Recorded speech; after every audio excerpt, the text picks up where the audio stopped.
Hello and welcome back. Today I want to show you an art kit that I bought from a shop called Mossery. So this is the shop's website. They mostly sell planners and journals, but also a couple of sketchbooks. And what's nice is that you can choose your paper type here. What I was really interested in is their art kits. They have a variety of kits and they come either with or without supplies. And all of the supplies are high quality professional brands. As you can see here, they have like a gouache set, paint marker sets, and also watercolor sets. Just a nice variety in collaboration with various artists.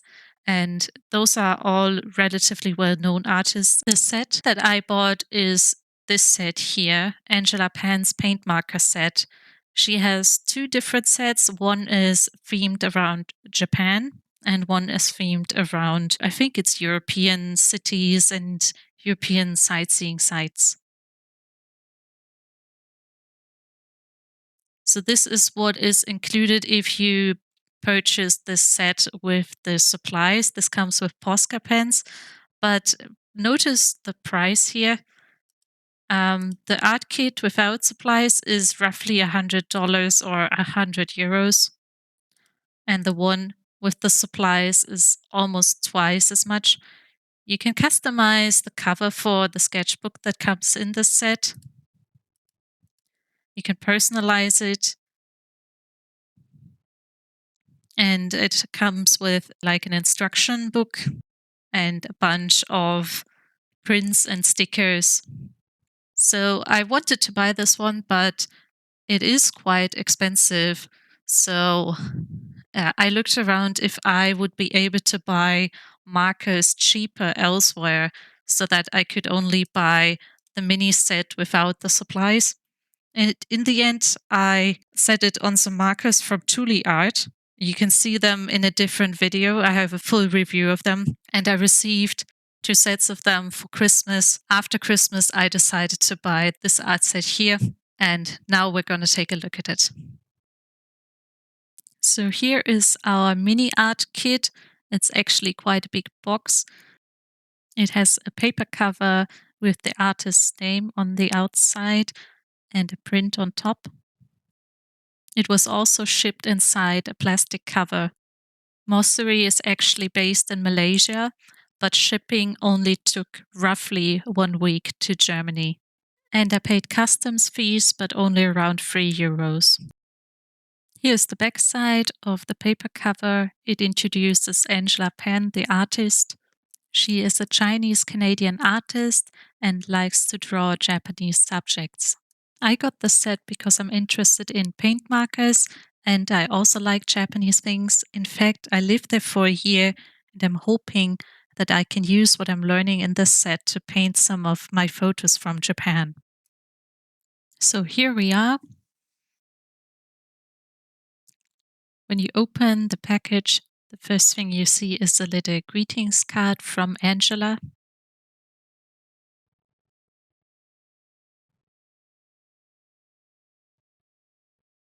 Next, we get a bag from Mossery.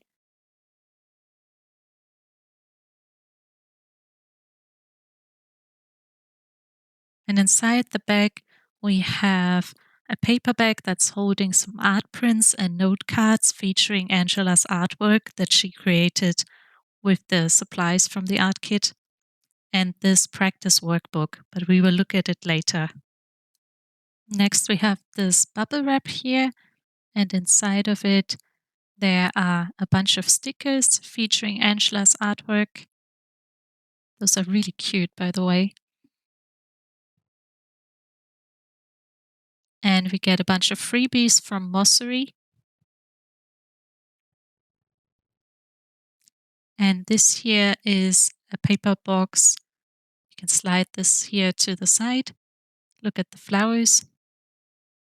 And when you open this box, it has exactly the dimensions of the journal inside.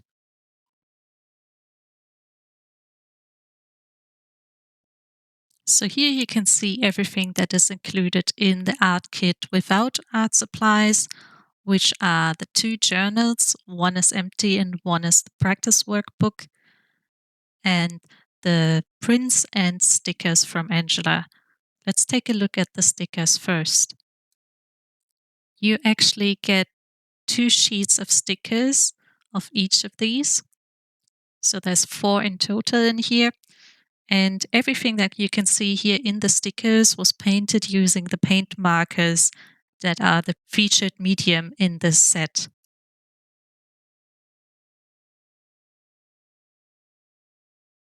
Next, let's take a look at the art prints.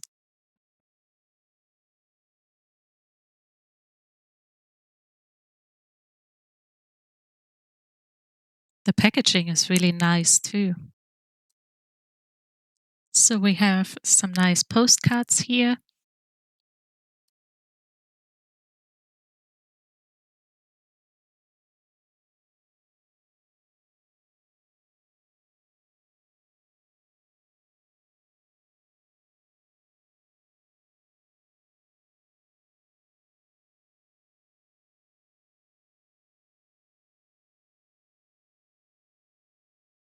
And here are the art prints.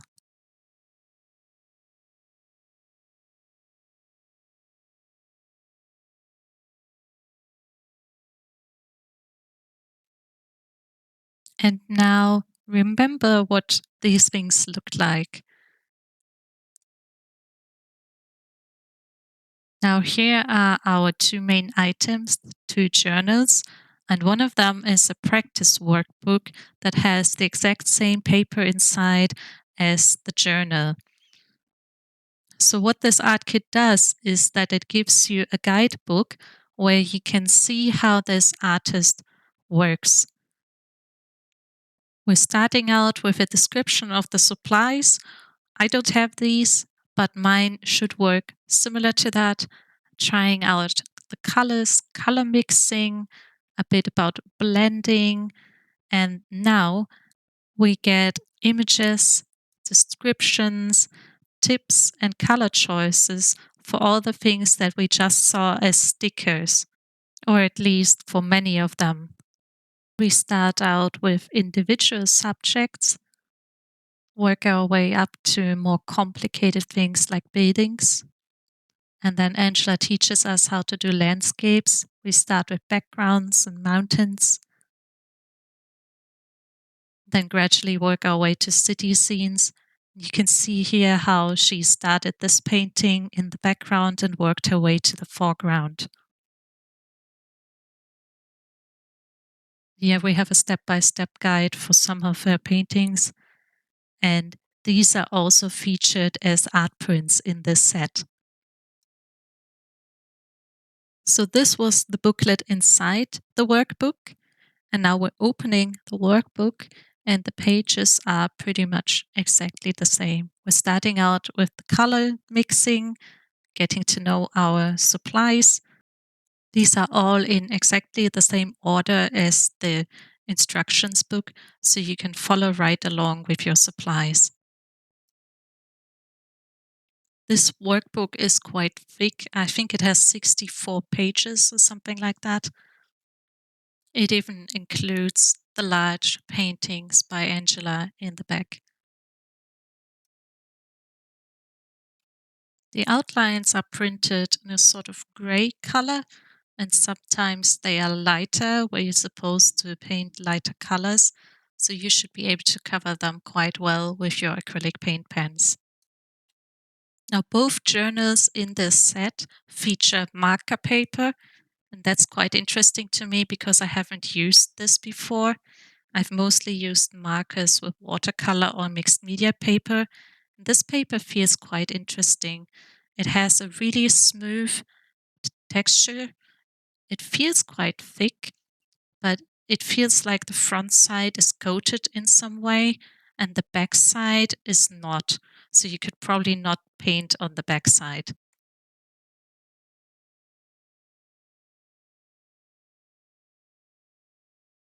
Now, this was our workbook, and that is the main item that I wanted to get. And now we're going to take a look at the journal. You can choose your cover for it and you can personalize it with your name and your zodiac sign or whatever you like. It has this rubber band on the side and it is very thick. You will see why in a moment. When we open up the journal, it has a pocket on the front side and a pocket on the back side. And you can actually take out the entire thing here and reuse the cover. So you can buy refills on Mossery's website or maybe on different websites and just keep reusing this cover, which I think is a nice idea. We've got a little pocket in here as well.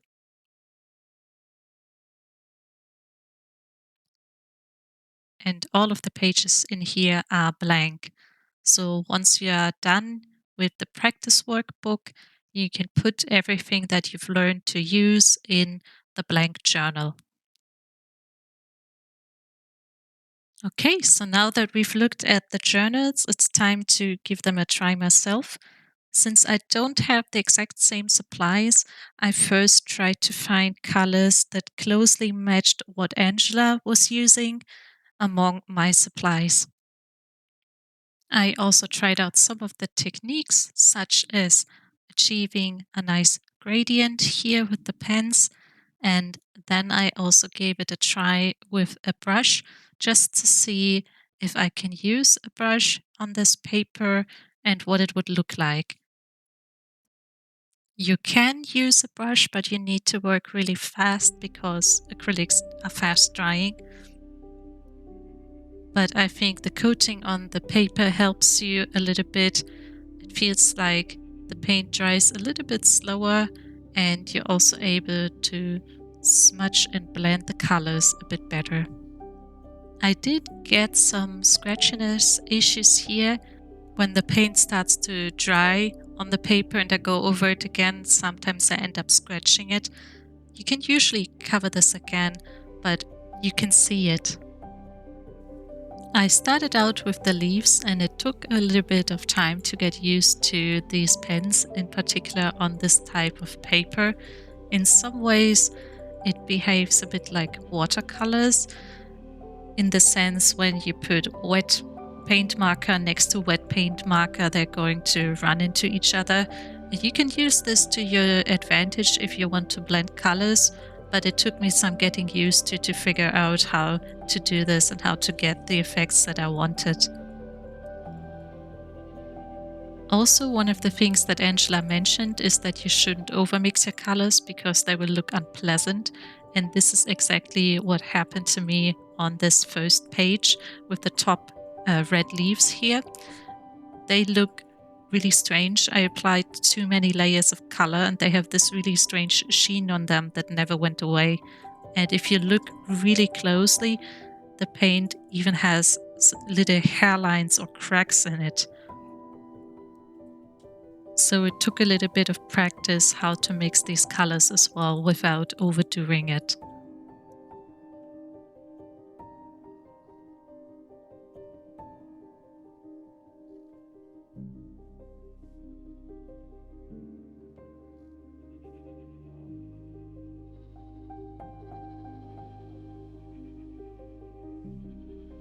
Angela mentioned in an interview that these kind of art kits have a similar appeal to coloring books, and I actually like coloring books quite a lot as well. And before I knew it, I found myself coloring in several of these outlines here.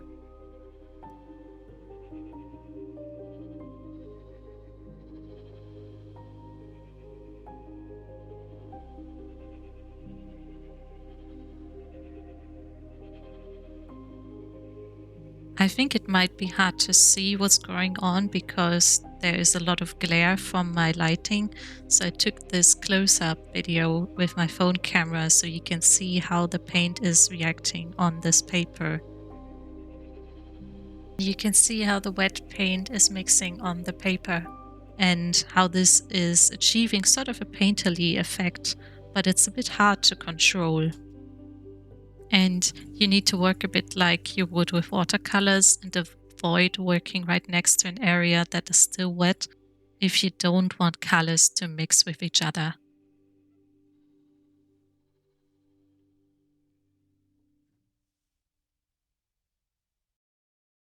I was pretty curious about using other media on this type of paper, so I tried out some of my pro markers here. These are alcohol-based markers similar to Copics. And you can see here that they work all right, but they cannot cover the outline, and the ink also spreads over the outline quite a bit, so you're not able to control them as well as you might like. Also, occasionally the ink pooled and formed little puddles. But the good news is that these did not bleed through the paper. Usually alcohol-based markers will bleed through the backside, and there's nothing here.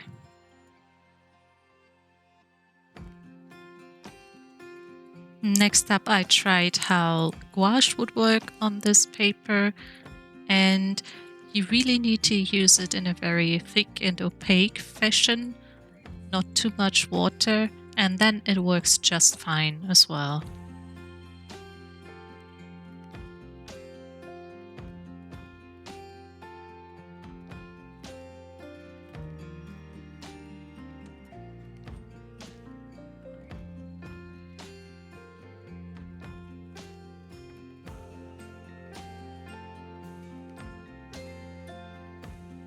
It turned out a little streaky, but admittedly I used my cheapest wash for this.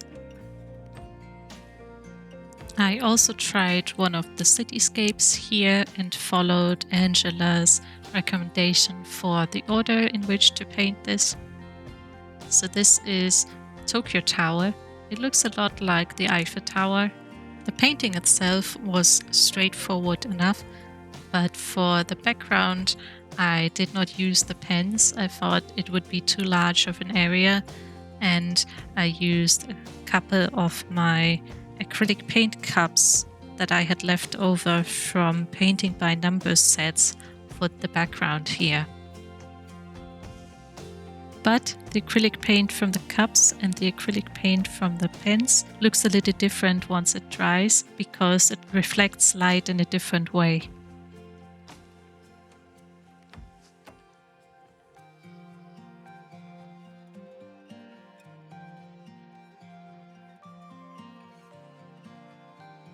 If you ever want to do the same, just as a little warning, at least in my case, the acrylic paint did not dry completely smooth, so it was actually a tiny bit difficult to paint on top of it using the markers.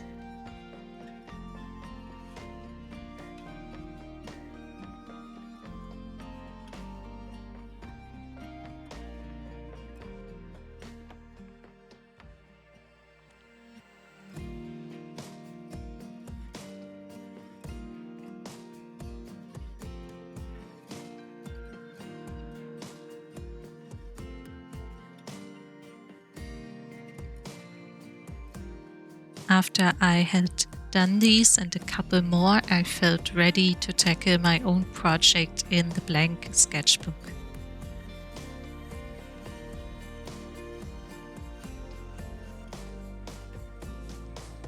It was quite interesting to draw my own outlines here, because the pencil was actually hard to erase here. So it does really matter when you're going over all of the lines with your paint marker and you're painting a background and everything. But if you have an isolated subject with nothing around it, you might see some of the smudges from where you erased the pencil. I do have to say that I really should have used paint for the background again instead of the markers, or maybe I should have drawn this on half of the size, because the paint often started to dry before I was done with my gradient. It was just impossible to cover such a large area with markers, and I ended up scratching the paper a lot as well.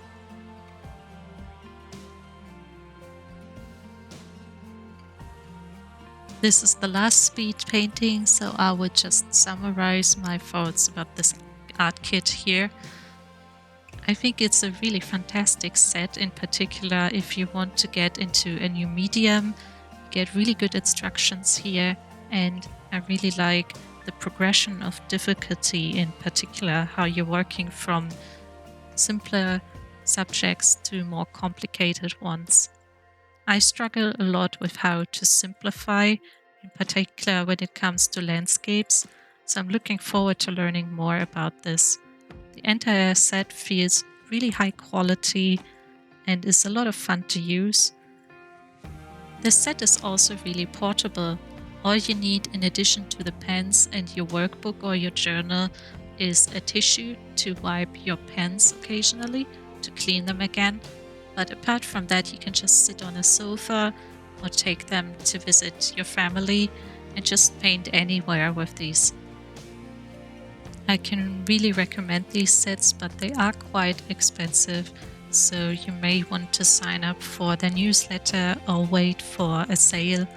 When I bought my set, I got free shipping, which saved me something like 20 euros. So it's definitely worth keeping an eye out for these kind of special events, sales, and coupons. But with that being said, it feels like a lot of work and care has gone into creating this art kit, and it's definitely worth your money. There are so many pages and outlines in this set that I'm sure it will keep you busy for a long time. It might also inspire you when you're feeling a slump with your own art. You can just open your workbook on a random page and color in the outlines. Thank you for sitting through this really long video. I hope you enjoyed it and see you again next time. Bye bye.